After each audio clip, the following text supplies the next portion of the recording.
व्यक्ति अपने विचारों से निर्मित एक प्राणी है। वह जो सोचता है वही बन जाता है। ये कहानी है एक साइंटिस्ट के बारे में जिसने पानी से भरे एक बड़े टैंक में शार्क को डाला। कुछ देर बाद उसने उसमें कुछ चारा मछलियाँ डाल दी।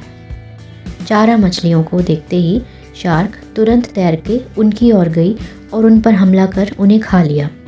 साइंटिस्ट ने कुछ और चारा मछलियाँ टैंक में डाली और वे भी तुरंत शार्क का आहार बन गई।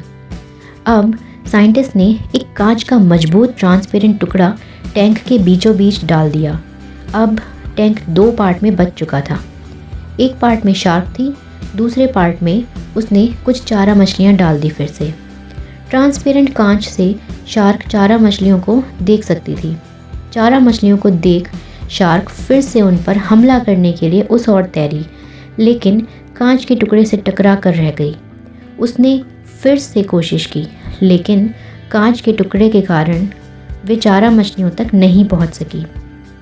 शार्क ने कई बार पूरे गुस्से के साथ चारा मछलियों पर हमला करने की कोशिश की, लेकिन बीच में कांच का टुकड़ा आ जाने के कारण वह असफल रही। कई दिनों तक शार्क उस कांच के पार जाने की कोशिश करती रही, लेकिन सफल ना हो सकी।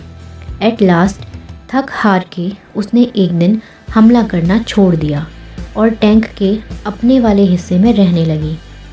कुछ दिन बाद साइंटिस्ट ने टैंक से वो कांच का टुकड़ा हटा दिया, लेकिन शार्क ने फिर भी कभी उन चारा मछलियों पर हमला नहीं किया, क्योंकि एक काल्पनिक कांच का टुकड़ा उसके दिमाग में बस चुका था और उसने सोच लिया था कि वह उसे पार नहीं कर सकती। दोस्तों, जीवन में फेलियर का सामना करते करते कई बार हम अंदर से टूट जाते हैं और हार मान लेते हैं।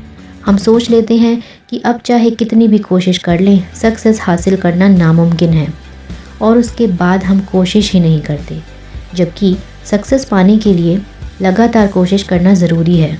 सिचुएशन बदलती रहती हैं, इसीलिए पास्ट की फेलियर को दिमाग पे हावी ना होने दें और पूरी लगन से फिर मेहनत करें। सफलता आपके कदम चूमेगी।